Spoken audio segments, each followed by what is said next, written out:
Hello everybody and welcome back to another 2022 Overwatch League roster breakdown video. We just got the news this week that the season will be starting later than originally anticipated, but that will not stop us from continuing with this set of videos. We have a lot of stuff to talk about later on, but we'll continue on just talking about the rosters for each of the teams for now. And today we're talking about the Washington Justice, the final of the 8 playoff teams from 2021. The Justice finished the season in the 10th overall spot, getting into the playoffs with a 3-2 victory over the Houston Outlaws in the play-in tournament. The Justice were a team that a lot of people had really high hopes for, that they ended up kind of struggling to meet a lot of those expectations due to just, it seemed like their play style was not as good as what it would have seemed to be based on the players they had on the roster. It seemed like they struggled with a number of things in terms of their kind of synergy, their tempo. They seemed to kind of have a lacking of a clear, strong leadership figure, strong structure. So we look at this team going into 2022 and we see they made some pretty major changes across the board. So let's take a look at their roster real quick for 2022. In the DPS line, they have Decay, Assassin, and Happy. Decay and Assassin returning from last season, and Happy coming over from the Houston Outlaws. Their support line, entirely new. They have Krillin, of course, formerly a player on the London Spitfire, then spent some time with T1 in Contenders, and is now with the Washington Justice. And then 2 rookies in Vigilante and Opener, replacing Closer with Opener. Pretty funny. And then in their tanks, they have Mag and Kalios. Kalios, of course, on Boston Uprising in Season 1, spent some years in Contenders, and then went to New York last season, had a very good showing, and has come in to this Justice roster. So let's, as always, start with the DPS, which is one of the best parts for this team. I would wager, definitely up there among some of the best DPS lineups in the league. When it is playing at its best. And you have 2 players who arguably were some of the best DPS players in the league at points in their career, with Decay and Happy. Decay last season had some pretty good numbers.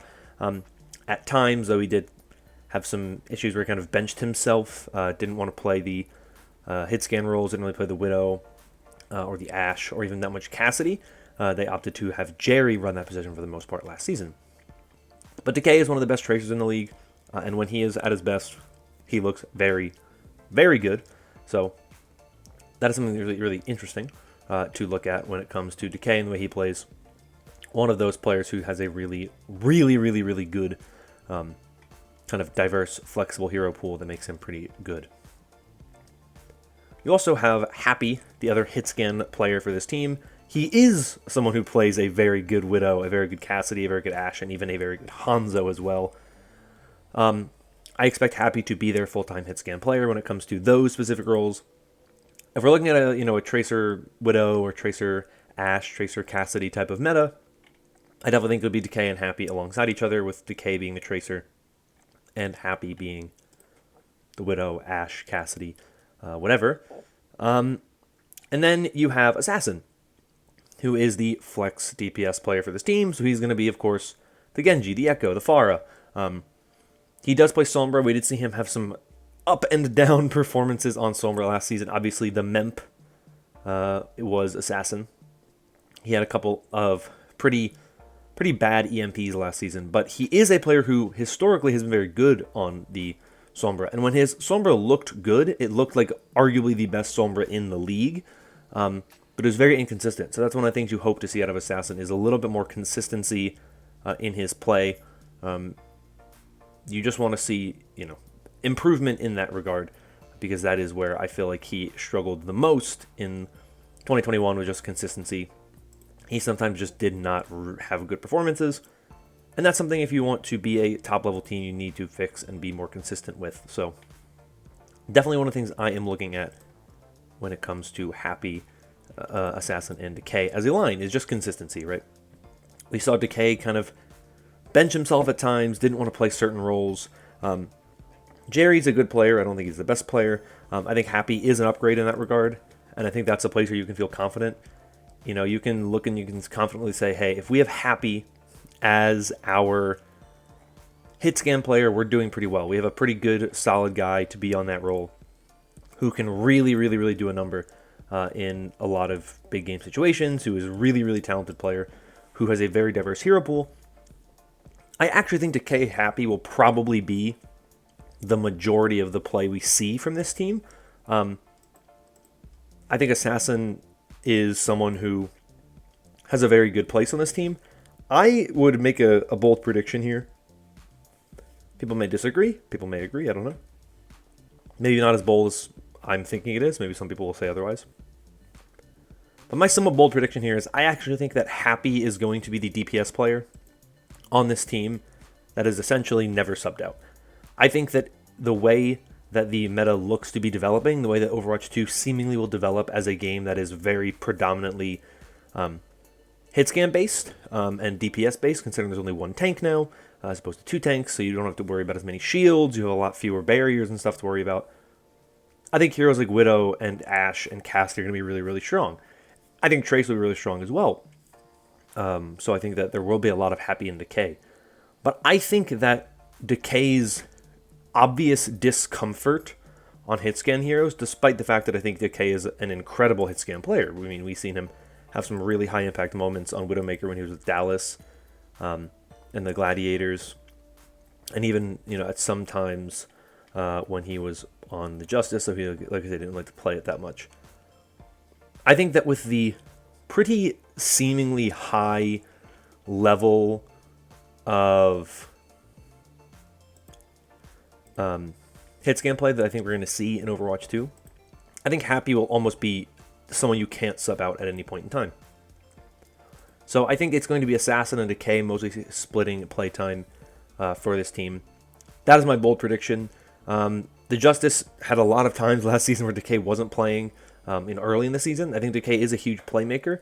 I think bringing in Happy is a really big move because it is an upgrade over Jerry. Jerry's not a bad player by any means, but I think Happy is an upgrade over Jerry. And I think that that is one of the things that the team realized they needed. They needed a hitscan player who they knew was an elite level hitscan player. I think Happy is such an underrated hitscan player in a lot of ways because he played for a pretty bad Guangzhou Charge team in 2019. In 2020, they were pretty good. And when they were good, they were really, really good. And I think Happy is a big part of that. And then when he was with Houston, the beginning of 2021, they looked incredible. And then they started to kind of fade later in the season, but I don't necessarily think any of that was really on Happy as a player. So that's kind of my bold prediction, is that Happy is going to be the main DPS player for this roster.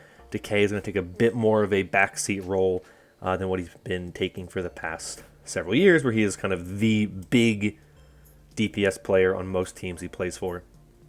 I don't really think that's going to be the case this time around, but we'll wait and we'll see what happens when it happens.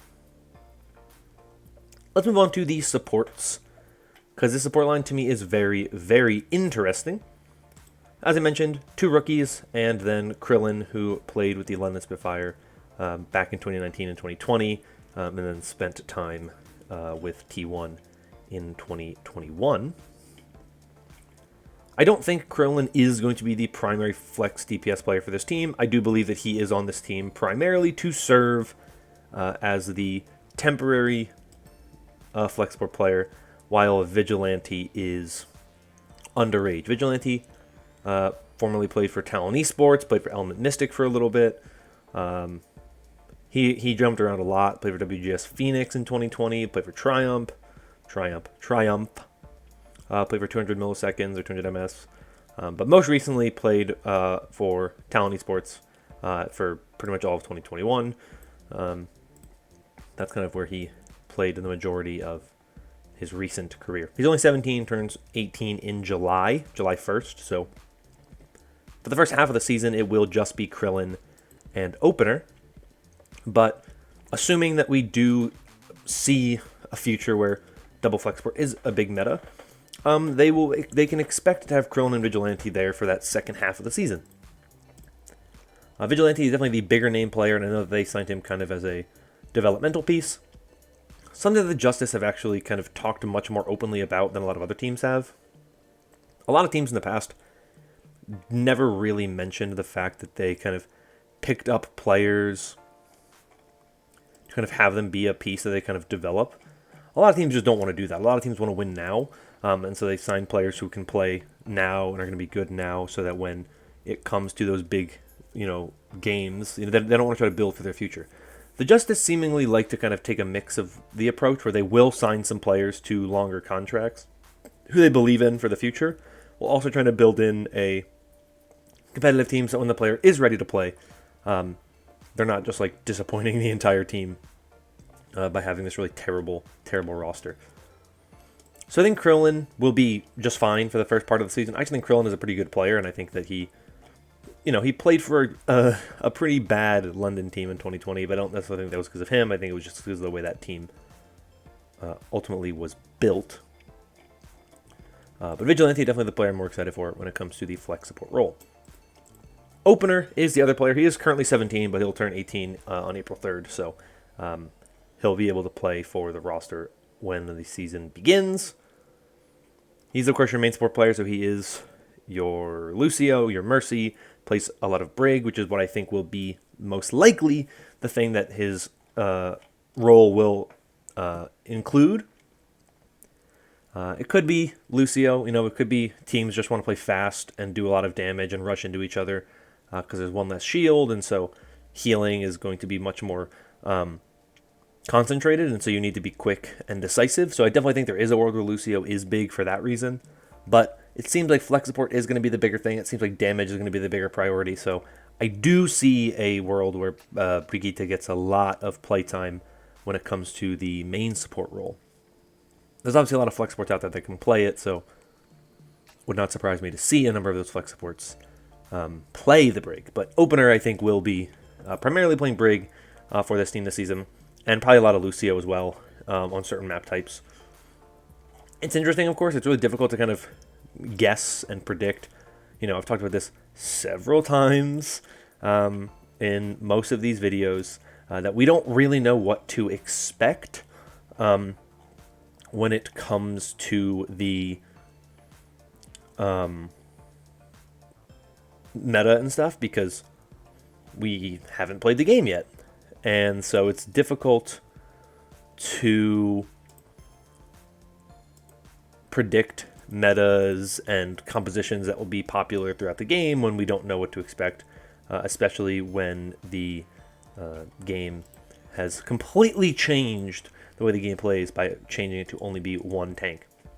So we'll see what happens, of course, over time, but I have a feeling that we'll, based on the trends we saw in Overwatch 1's end, that the game, at least early on, will follow a similar trajectory. I think we'll see a lot of Brigitte, we'll see a lot of double flex support whenever possible, and I think that is kind of the route that Overwatch 2 will adopt early on, with the changes to the play being 5v5 versus 6v6.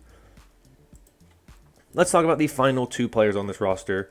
The tanks for this team, we have Mag and Kalios. Two players who I think are very, very good, and I think have a very good place on this roster. I get the feeling that most of the playtime will be with Mag this season. Just feels like what I expect out of the way that teams have been building themselves. Main tank still seems to be pretty important. I would expect a lot of teams to want to have someone that can play shield and someone that can play wrecking ball or dive with a Winston. I feel like the way that the game is going to be done, I think fast moving compositions are going to be very, very good, and so players like Winston or rush based compositions, wrecking ball will be very, very big and very important. And so I think you're going to want someone like Mag, who is a very, very good Winston, a very good Reinhardt, to lead your team in the tank role. But I think having Kalios there as your secondary tank player who can play the Zarya, play the D.Va, play the Sigma is very important, and I think he does have a good place on this roster. Now, I don't really expect Kalios to be a full-time player. I don't expect him to get much playtime over Mag when it comes to the majority of the season. I think that main tanks are going to find most of their playtime over a lot of other tanks. I also think there is an element of it which is just the players themselves. I think some players, like I look at the Fusion, for example, who we talked about. I think the last video was Fusion. I look at the Fusion as a team where they have Fury as their only tank right now. I think it's very, very likely that that is just the player that they choose to run with the majority of the season because he is an elite player who is so good that they'll find ways to, make him work as their main tank player. With the Justice, I think Mag is the player that they're going to primarily try to run, especially early in the season, early in the game, before we have a real clear meta that is developed. That's kind of my, that's how I look at it, and that's my approach to how teams will build their compositions and how they'll use the players that they use. So Kalios, I think, is a good player. I think he performed very well last season for New York. I think he came in and had a noticeable impact for the team, definitely made them better down the stretch. Obviously, like I said, he's your off-tank player, so you're going to play your Zarya, your D.Va, your Sigma. The Hog is the interesting one. If we see a lot of Hog, I think Mag might play it, because Mag has played more of it in the past, in contenders and stuff like that. So it will be very interesting to see who this team runs with the majority of the time as tank. I think Mag is more likely, but I do think Kalios, definitely after his performance on New York last season, earned himself a spot in the Overwatch League. I thought he looked very good. I thought he performed at a very high level, and I think that he brings something to this team that a lot of other players may not have been able to bring. Right? He is somebody who is experienced. He's been in the Overwatch League. He was there at the beginning. He went down to contenders, and he worked his way all the way back up. So I'm very impressed with what he's been able to do, and I think he is a very good player, and I think he has a very good spot on this roster. I like this Justice team. It's hard to say if I think they're better than they were last season. I think, in some spots they are. I like the support line better, and I think that it's a better looking DPS line. Definitely, no offense to Kalios, going from one of the best flex tanks that the Overwatch League has ever seen to Kalios is definitely a bit of a downgrade. I don't have anything against Kalios. I think he's a great player, but losing Fury, I think, will be something of note for this team. And I'm interested to see what happens with this Justice team as a whole going forward, because I think that they look very good, but I think there are definitely some places where I'm interested to see what happens and how good they are. Something that is of note, though, is that this team did add a new assistant coach, which is Ty Dalla, who has been an assistant coach in the past with the Guangzhou Charge and with the LA Gladiators. Most recently, though, he was with the Gladiators last season, and they, of course, had a very good year last season. So a really good assistant coach now joining this Justice squad, I think, will help this coaching staff. They still have Supreme as their head coach. They still have Chilwa as the other assistant coach, but Supreme comes in as the head coach still with a new assistant in Ty Dalla. So I'm really interested to see what happens to this team. I think this is a good-looking Justice squad. I think they'll be a very competitive team. I think it's difficult to say if they'll be as good as they were last season, like I said, but I'm confident this team will be one of the most interesting and competitive teams in the Western region, and I'm excited to see them play in 2022. That is it for me for this video. Let me know your thoughts on this Justice roster in the comments down below. Do you like this team? Do you not like this team? Do you think they are going to be better than last season, worse than last season? Any thoughts you have, I'd love to hear from you down below. But that is all from me for today. Thank you so much for watching. If you enjoyed this video, like, subscribe for more content like it in the future. That's all from me. Hope you're all staying safe and staying healthy. Until next time. Bye-bye.